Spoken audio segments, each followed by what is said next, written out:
믿음이 큰 어머니라는 제목의 말씀입니다.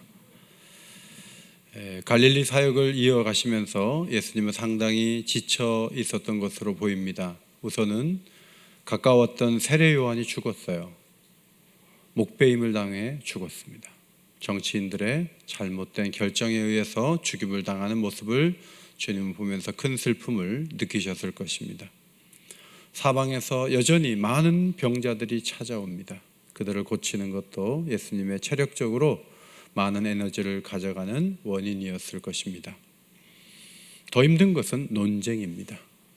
게네사렛 지역에서 예수님이 사역을 하실 때 예루살렘에서 올라온 장로들이 시비를 거는 거죠. 왜 손을 안 씻고 먹냐, 안식일에 왜 병 고치냐, 계속 지적질을 해댑니다.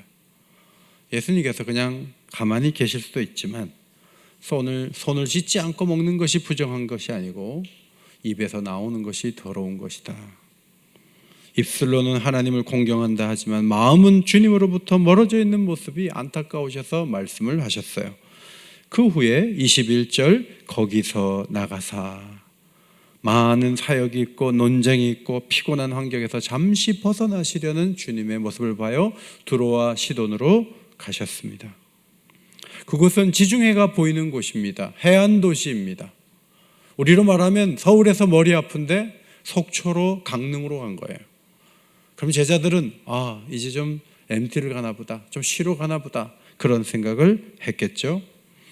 그러나 단순히 쉬려고 가신 것이 전혀 아니었습니다.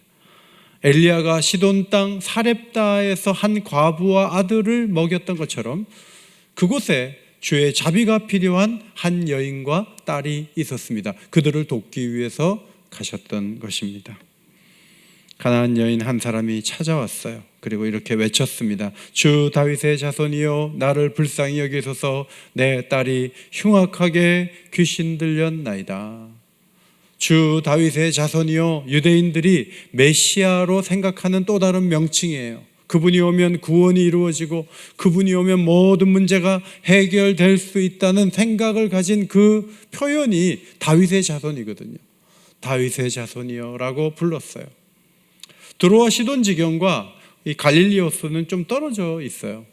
그러나 서로 왕래했기 때문에 예수라는 사람은 대단한 분이다, 병자를 고치고 아마도 메시아 같다, 다윗의 자손 같다라는 얘기를 듣고 그는 자신의 딸을 고치기 위해서 주 다윗의 자손이여 라고 외쳤습니다. 내 딸이 흉악하게 귀신 들렸나이다. 잠시 감기를 앓은 게 아니에요.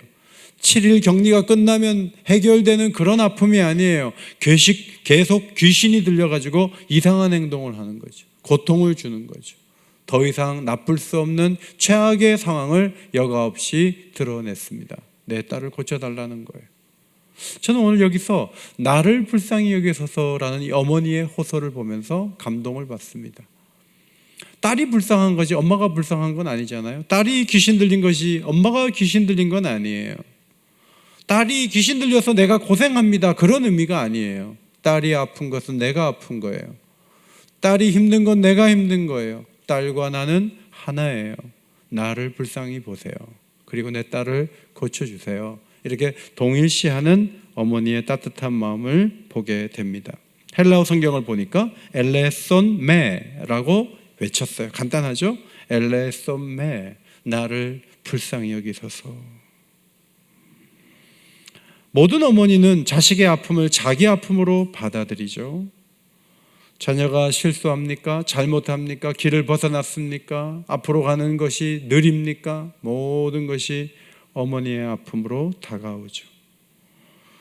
꽤 오래전에 이사를 멀리 가신 우리 성도의 가정이 있어요. 홍은동에 사셨는데 신방을 가보면 아들이 집에 늘 있어요. 밖에 나가지 않아요. 왜 그렇게 됐습니까? 97년도 IMF 사태가 터졌을 때 대학 졸업하고 대기업에 취업을 했다는 거예요. 그런데 IMF 사태가 터지니까 대기업에서 취업했다고 통보한 다음에 취소를 했어요. 취업을 하고 취소를 당하니까 너무 충격이 커가지고 이 아들이 그 다음에 정신적인 충격을 벗어나지 못하는 거예요. 그리고 집 밖에 못 나가요. 여러분, 사람이 살다 보면 이런저런 일을 다 당하는데, 아니 뭐 그깟 취업됐다가 안 된다고 하는 얘기, 혼자 그런 게 아니고 온 대한민국의 직장이 다 흔들리던 시대에, 아니 그걸 못 이겨내고 집안에 계속 있으면서 약을 먹으면서 그걸 이겨내지 못하냐고 엄마가 계속 뭐라고 할 수 있잖아요. 그런데 어머니는 그렇게 보이지 않았어요. 어머니는 아들의 아픔을 그대로 받아들여요. 그리고 아들을 불쌍히 여겨요. 아들이 회복되기를 기도해요. 아들을 사랑하는 마음, 그 눈빛을 저는 신방 가서 봤어요. 저희 어머니 또한 제가 나이가 적지 않지만 제가 빡빡한 일정 속에서 분주하게 움직인다고 말씀을 드리면 어머니는 온몸으로 느끼세요. 며칠 전에도 오전에 발인 예배 드리고 오후에 결혼식 가서 주례하고, 며칠 전에도 그랬어요. 제가 그런 이야기를, 사진을 어머니께 보내는 거는 제가 이렇게 바쁜 가운데 있다는 것을 알려드림으로 제가 자주 찾아뵙지 못하는 미안함을 전하는 거죠. 그러면 어머님이, 야, 너 혼자 바쁘냐? 너희 교회는 왜 이렇게 장례가 많냐? 너희 교회는 왜 이러냐? 뭐 이러실 수 있잖아요. 근데 어머님 이런 말씀하세요. 얼마나 피곤하니? 얼마나 힘드니? 목회의 길은 쉽지 않다. 네가 그렇게 고생하는 걸 보니까 내 마음이 아프구나. 제 아내도 아이들이 어떤 문제가 생기면 그 온몸으로 그 아픈 걸 느껴요. 저희 자부도 보니까 그 아이의 표정 하나하나를 살피면서 그 아이와 일체가 되는 그 모습, 그걸 옆에서 봐요. 그래서 새 어머니를 보는 거예요. 우리 어머니를 보고 아내를 보고 며느리를 보니까 다 똑같아요. 그 사랑이 누가 강하고 누가 적고 그런 게 아니에요. 다 똑같아요. 여러분이 어머니의 긍휼의 마음은 어디서 왔나요? 어머니는 원래 본성적으로 그래. 모든 엄마가 다 그렇지 뭐. 그게 뭐 대단해. 모든 엄마가 그런데. 이렇게 생각하는 분들이 계신데 그렇게 생각하지 않기를 바라요. 여러분, 이 사랑은 하나님으로부터 온 거예요. 바벨론 포로라는 고통의 터널에 들어가면 하나님이 우리를 잊었구나, 우리를 버렸구나, 너희들 그렇게 말할 거야. 그런데 내 마음은 이거야 라고 말씀해 주신 말씀이 이사야 49장이에요. 여인이 어찌 그 젖 먹는 자식을 잊겠으며 자기 태에서 난 아들을 긍휼히 여기지 않겠느냐. 그들은 혹시 잊을지라도 나는 너를 잊지 아니할 것이라. 내가 너를 내 손바닥에 새겼다라고 하나님 말씀하시면서 모정이 감동이 되냐? 나는 모정보다 더 깊은 사랑으로 너희를 살핀다. 너희가 고생한다 그래서 나를 하나님이 잊었구나, 하나님 버렸구나, 그러지 마라. 나는 너희를 내 손바닥에 새겼다. 어머니가 잊을지라도 나는 너희를 잊지 못해 라고 말씀하신 그 하나님의 마음, 그 하나님의 마음이 어머니에게 온 거예요. 하나님이 어머니 마음에 그런 마음을 새겨주신 거예요. 그러므로 어머니가 자식과 자신을 동일시할 때 뭐 다 어머니가 그렇지 뭐 그렇게 생각하시면 안 돼요. 그 사랑은 하나님으로부터 온 위대한 사랑이다 하는 것을 인정해야 돼요. 23절에 예수는 한 말씀도 대답하지 아니하셨다. 제자들이 와서 청하여 말하되 그 여자가 우리 뒤에서 소리 지르오니 그를 보내소서. 예수님이 지금 굉장히 전략적으로 대화한다는 것을 보셔야 돼요. 일단 대답을 안 하시는 게 1차적 응답이었어요. 마음을 다해 딸이 귀신 들렸습니다 라고 말하면서 다가왔지만 여자가 무시당하는 느낌을 받을 정도로 무관심한 거죠. 대답 안 하는 거. 여러분도 아내가 말을 안 하면 남편들이 얼마나 힘들어요. 절절매죠. 남편이 막 화가 나갖고 일주일 동안 말 안 해봐요. 그러면 잘못한 것이 없는데도 계속 부인들이 절절매요. 말을 안 하는 것, 이것도 굉장히 굉장한 어떤 대답인 거죠. 예수님은 야, 내가 너를 위해서 먼 길을 왔다. 내가 지중해 바다 보러 온 거 아니야. 너 보러 온 거야 라고 말씀하시면 참 좋겠는데 말씀을 안 하시네요. 시편 138편 3절에 내가 간구하는 날에 주께서 응답하시고 내 영혼에 힘을 주어 나를 강하게 하셨나이다. 이 시를 쓸 때 이 시인은 응답을, 기도할 때 응답을 받으니까 영혼에 힘을 생겼다고 했어요. 그런데 우리가 신앙생활을 하다 보면 영혼의 힘을 얻을 때가 내가 원하던 것이 성취됐을 때도 힘을 얻지만 하나님이 응답을 하지 않고 계속 기도하게 하실 때도 믿음이 있는 어떤 사람은 더 힘을 내요. 영혼의 힘을 가지고. 무응답도 응답이라는 거예요. 응답을 안 하시네, 쉽게 포기하는 사람도 있어요. 그런데 이 어머니는 그렇지 않아요. 침묵이 주는 기능이 분명히 있죠. 말 없음이 구하는 여인으로 하여금 그 소원을 더 강렬하게 하는 것이 보이십니까? 예수님은 그것을 알고 계셨어요. 여러분이 때로는 자녀들에게 너무 많은 말을 하지 마세요. 무응답이 응답이 될 때가 많아요. 막 전화를 많이 하는 것보다 가만히 계시면요, 전화가 와요. 너 전화한 지 한 달 넘었지? 그렇게 말하지 말고 그냥 가만히 두는 거예요. 그리고 2달 만에 전화 와서 미안합니다 그러면 괜찮아 이러면서 나쁜 놈, 그러나 말하지 않는 거예요. 그게 하나의 예수님의 대화 방법이에요. 제자들은 여인의 소원을 들어주는 것보다는 자신들이 편안하기를 원했어요.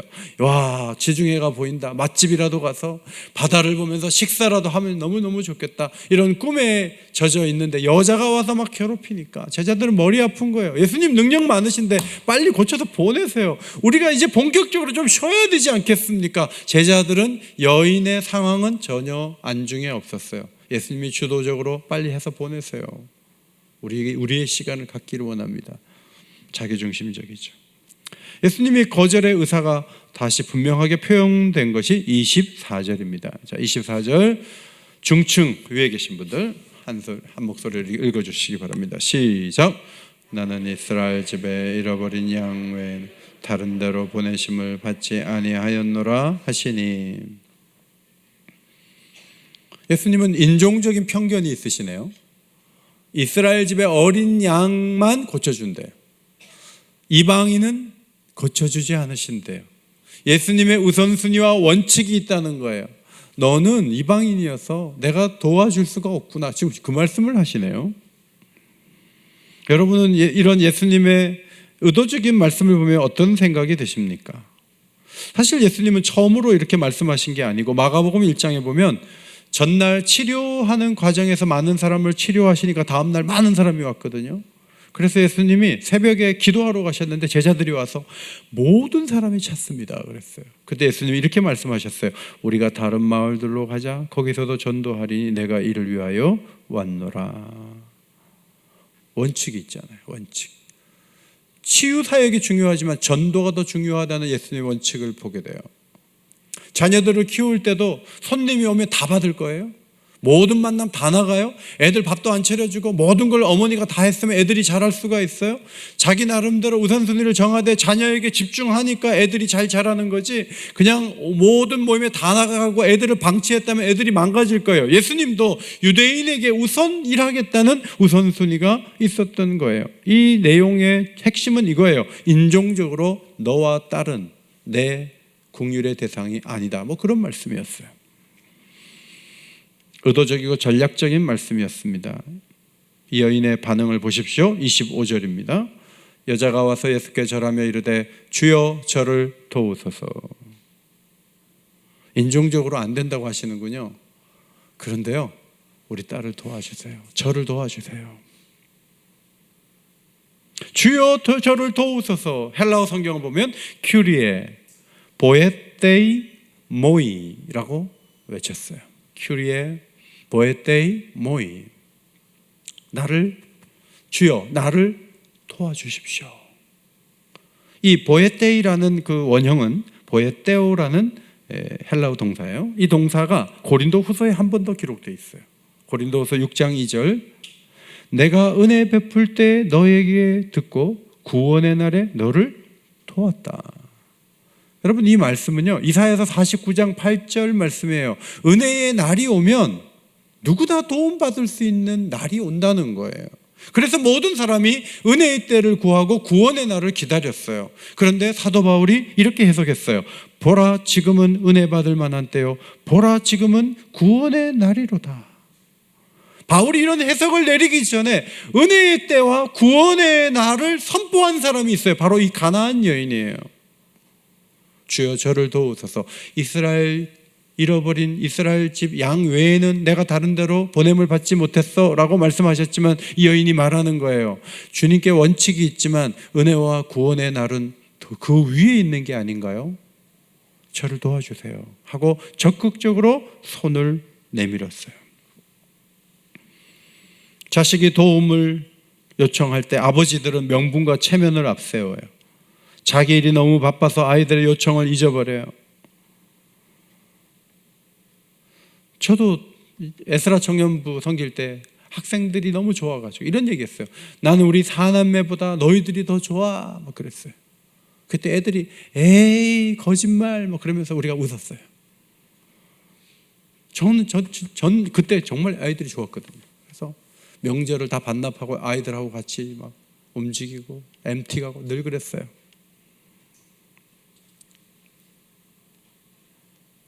아버지들은요 일이 앞설 때가 많아요. 근데 엄마는 안 그렇더라고요.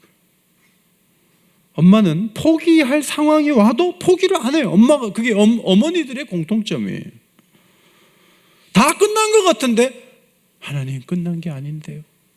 저는 희망을 버리지 않아요. 하나님 현실은 이렇게 전개되지만 저는 우리 아들을 포기하지 않아요. 하나님 좀 도와주시면 안 될까요? 계속 손을 내미는 사람이 어머니예요. 그래서 오늘 그 특송의 가사에 나온 대로 어머니의 기도는 위대한 거예요. 끈기 있는 요청의 뿌리, 이거 어디서 온 거예요? 원래 여성의 끈기입니까? 엄마는 다 그렇습니까? 아니요. 사람을 하나님이 지으셨고 어머니도 하나님 만드신 거예요. 그 어머니들마다 하나님이 그런 힘과 끈기를 주신 거예요. 오늘 어떻게 알 수 있느냐? 마태복음 21장에 보면 포도원을 만든 집주인의 비유가 나와요. 농부들에게 새로 주고 멀리 가서 이제 수확 때에 종들을 보내서 좀 가지고 오게 했어요. 그런데 한 명은 죽이고요, 한 명은 돌로 치고, 한 명은 때리고, 이렇게 만행을 저질렀어요. 그래서 주인이 더 많은 종들을 보냈어요. 그래서 똑같이 하는 거예요. 그러면 주인이 그 다음 군대 동원해야 되는데 이 주인이 아들을 보내면 존대할까? 하고 아들을 보내요. 그랬더니 상속자가 왔어. 그럼 죽이면 이 포도원 우리께 되겠네 하고 이 농부들이 아들을 포도원 밖에 데리고 가서 죽이는 거예요. 그러면 포도원 주인이 올 때 그 농부들을 어떻게 하겠느냐 이렇게 물었던 적이 있어요. 여러분 지금 이 본문을 보면서 예수님이 말을 안 하시네? 이스라엘 집 어린 양 외에는 다른 데로 보냄을 받지 않았다고 말씀하시네? 예수님이 너무하시네? 뭐 이렇게 보시잖아요. 근데 여자가 끈기 있게 도와달라고 그러죠. 이 여인의 끈기를 잘 보면 하나님을 닮았어요. 사실 하나님은 계속 우리에게 거절당하시잖아요. 안 믿는 사람에게 믿어라 해도 나는 내 주먹을 믿지 하나님 안 믿는다, 이런 사람도 있고요. 여러분에게도 저에게도 성령으로 계속 말씀하세요. 이거 해야 되지 않겠니? 오늘 좀 말씀을 보면 어떻겠니? 바빠요 바빠, 지금 그거 할 거 없어요 하고 자기 일하고 뭐 그렇게 해서 하나님께서 호소하고 말씀하실 때 이렇게 저렇게 거절하는 때가 얼마나 많아요. 그럼 하나님이 야 그 정도로 안 되면 난 너 포기다, 하나님 그러세요? 아니에요. 계속 끈기 있게 우리에게 다가오세요. 우리를 도와주세요. 이 어머니의 끈기는 하나님으로부터 온 것이다. 여인에게는 두 가지 길이 있어요. 점점 더 비참해지는 거죠, 자기가. 예수님이 안 도와주시니까. 아니면 딸을 고치는 마지막 목적을 이루는 두 가지 길이 있어요. 그런데 이 어머니는 비참해지는 거 괜찮아, 나는 괜찮아 하고 앞으로 나가는 거죠. 감수하는 거죠. 이게 믿음이에요. 위대한 어머니의 모습이에요. 여기까지만 해도 대단한데 예수님 더 한 걸음 더 나가시죠. 26절입니다. 자녀의 떡을 취하여 개들에게 던짐이 마땅하지 아니하니라. 자녀의 떡을 취하여 개들에게 던짐이 마땅하지 아니라. 자녀가 누구예요? 유대인. 개는 누구예요? 이방인. 예수님 너무 심한 말씀하신 거예요. 우리는 이 말씀 보면서 예수님 해도 너무하다는 생각이 들어요. 자비의 떡은 유대인에게 주는 것이야, 이방인들에게는 먹을 양식이 없어 라고 이렇게 말씀하셨어요. 자, 이 정도 되면 보통 여자들이 어떻게 되나요? 기가 막혀서 말문이 막히죠. 난 이제 더 이상 이 사람하고 대화하지 말아야겠다. 딸 고치고 말고는 이제 두 번째, 자존심 확 상해가지고 나는 당신 보고 다윗의 자손이라 그랬어. 당신은 나한테 개라고 얘기해? 고치고 안 짓고 떠나서 당신 예의가 없어, 어떻게 그럴 수 있어? 라고 얘기하고 그냥 가버릴 수도 있잖아요. 그런데 여인은 그렇게 말하지 않았어요. 위대한 고백 27절입니다. 27절 앞에 보시고 읽겠습니다. 시작. 주여 올소이다마는 개들도 제 주인의 상에서 떨어지는 부스러기를 먹나이다 하니, 겸손히 예수님의 말씀을 다 인정해요. 올소이다마는, 당신들 유대인들은 자녀이고 우리는 개예요. 맞아요, 맞아요. 받아들여요. 옳습니다. 여러분, 이게 굉장히 놀라운 모습이에요. 사실 여러분이나 저나 우리 모두가 그래요. 하나님이 원하는 반응을 안 보이시면 우린 이렇게 얘기해요. 하나님 실망해요. 좀 나쁘게 말하면 하나님 틀렸어요. 이렇게 반응하는 게 아니죠. 하나님 이러시는 게 아니에요. 교회 생활하다가 열심히 예수 믿다가요, 헌신을 이제 안 하기로 작정한 분들이 가끔 한 번씩 있어요. 저분이 저러지 않았는데 어떻게 교회를 열심히 섬기다가 저렇게 갑자기 등을 확 돌리지? 근데 그분들에게 무슨 아픔이 있었어요. 근데 그분들이 속으로 이 생각하는 거예요. 이런 일을 겪어보니 하나님 틀렸어요.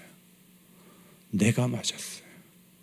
나는 하나님이 맞는 줄 알고 정말 헌신하려고 그랬는데 하나님이 이런 식으로 나오니까 내가 하나님 안 따르는 거예요. 교회 봉사 이제 안 할 거예요. 난 내 길 가요.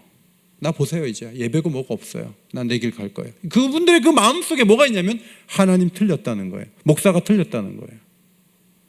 교회가 틀렸다는 거예요. 말씀이 틀렸다는 거예요. 내가 맞다는 거예요. 그러면 무슨 교회 봉사를 하겠어요? 자기가 맞은데, 하나님 틀렸는데. 성경을 보면, 아삽의 시를 보면, 내가 이같이 우매무지함으로 주의 앞에 짐승이오나. 여러분, 이 말 속에 자기가 짐승인데 주님은 옳습니다. 주님은 알고 계십니다. 아굴의 잠언을 보면 지혜를 배우지 못하였고 지식이 없거니와 주는 옳습니다라는 거죠. 나는 지혜가 없고 나는 지식이 없지만 하나님은 지혜가 있고 하나님은 지식이 있다는 거예요. 그걸 인정하는 거예요. 그것이 주가 옳다는 거죠. 바울은 죄인 중에 내가 괴수라, 모든 성도 중에 지극히 작은 성도보다 더 작은 나라고 표현하면서 주님이 옳다는 거죠. 선교를 하는데 하나님이 길을 여시기는커녕 바다에 빠뜨려요. 퇴장을 맞게 해요. 감옥에 들어가요. 그러면 항의해야죠. 도대체 왜 이러시는 거예요? 내가 내 사업합니까? 주의 사업하는데 이렇게 사람을 골탕을 먹여요? 하나님 틀렸어요 라고 말해야 되는데 바울은 그렇지 않았어요. 하나님 옳습니다. 하나님 맞습니다. 여인은 자기가 옳다고 주장하지 않았어요. 뭐라고 얘기해요? 개들도 부스러기를 먹나이다. 따라합시다. 개들도 부스러기를 먹나이다. 주님은 자꾸 밀쳐내시는데 그 밀쳐내시는 손을 잡고 도와달라는 거예요. 밀쳐내지 마시고 저를 도와달라는 거예요. 끝까지 붙잡는 거예요. 목적이 뭐예요? 자존심 세우는 게 목적이 아니잖아요. 목적은 고침을 받는 거예요. 딸이 이 메시아를 만나서 딸이 새롭게 되는 그 목적을 이루는 게 중요하지, 그까지 엄마의 자존심이야 괜찮다는 거예요. 부스러기를 구하니까 예수님이 짐수성찬을 마련해 주셨습니다. 그것이 28절입니다. 앞에 보시고 28절 읽겠습니다. 시작. 여자여 내 믿음이 크도다.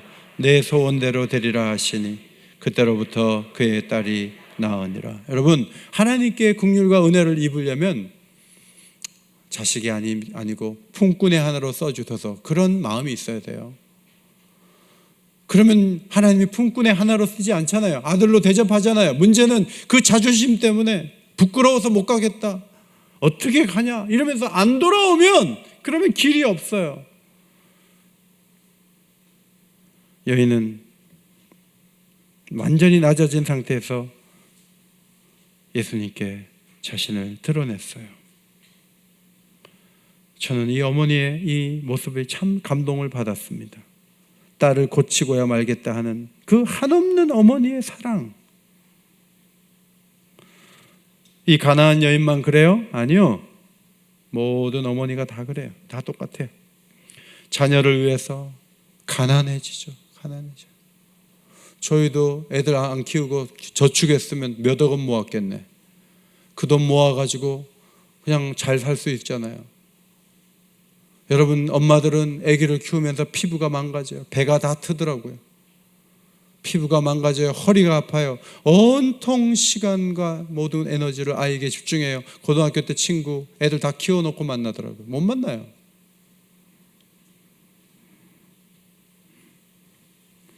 자식을 키우다 보면 어느덧 중년이 되고 노인이 되는 거예요. 인생을 바꾸는 거예요.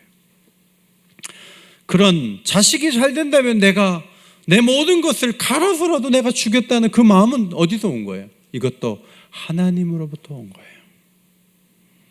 하나님은 죄인인 우리가 구원을 받을 수만 있다면 내가 독생자라도 십자가에 내어줄 거야. 하나님 그러셨어요. 사람들은 구원을 위해 오신 분을 손가락질하고 있었어요.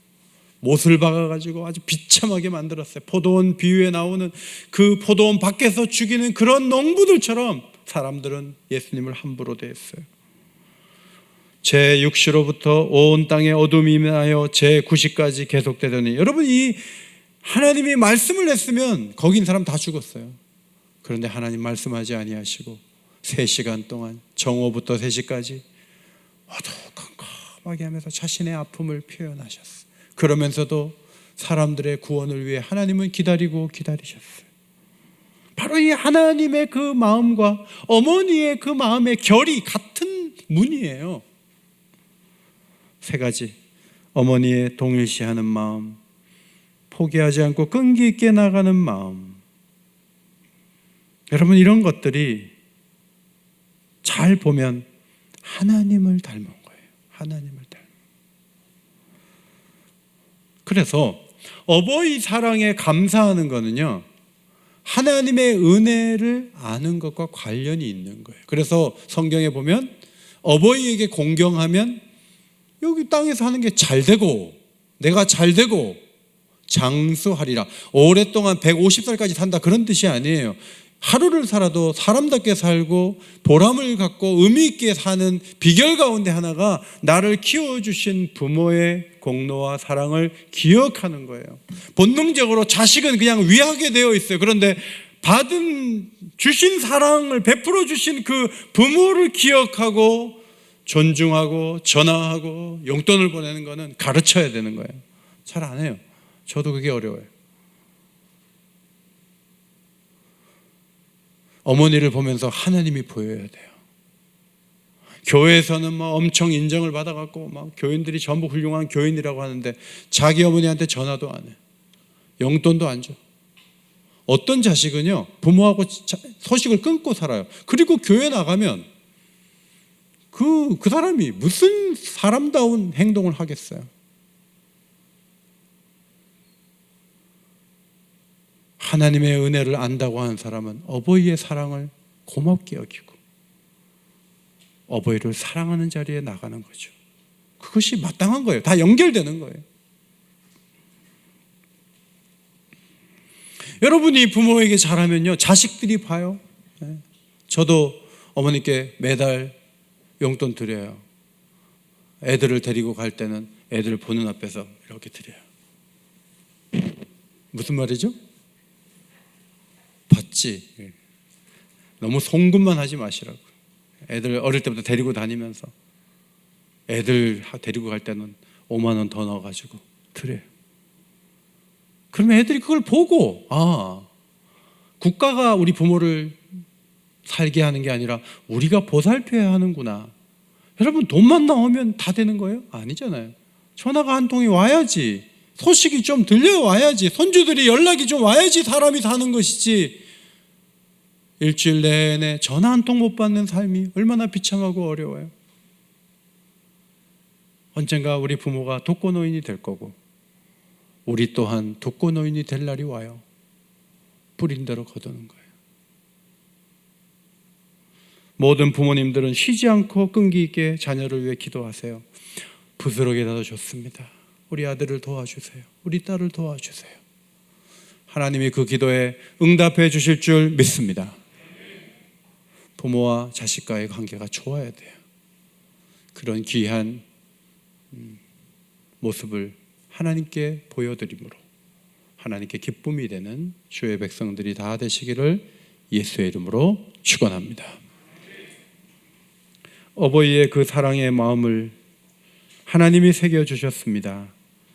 어버이를 공경하는 자녀들 되어 이 땅에서 잘되고 장수하는 귀한 복을 받게 하옵소서. 존중과 사랑과 감사가 가득한 가정을 이루어 주님의 기쁨이 되는 저희 모두가 되게 하옵소서. 존귀하신 예수의 이름으로 기도하옵나이다. 아멘.